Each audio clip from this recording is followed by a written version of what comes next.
Alright, this is how to edit someone's punch in TimeStation. All corrections have to be in before Monday at noon, otherwise they won't get put in time for payroll.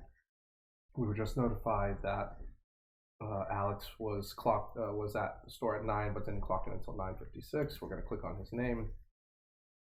I'm going to edit his name real quick because that's a little annoying.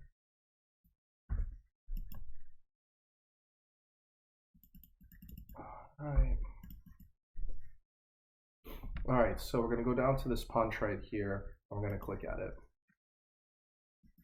I'm going to go ahead and scroll up. I'm going to change it to 9 p.m. We're going to add a note that says forgot to clock in.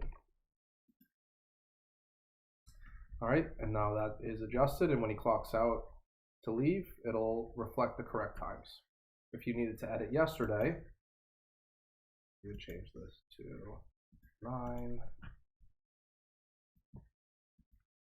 and then leave at 6 p.m. and we would write setting up TimeStation. There it is. Now is a correct punch.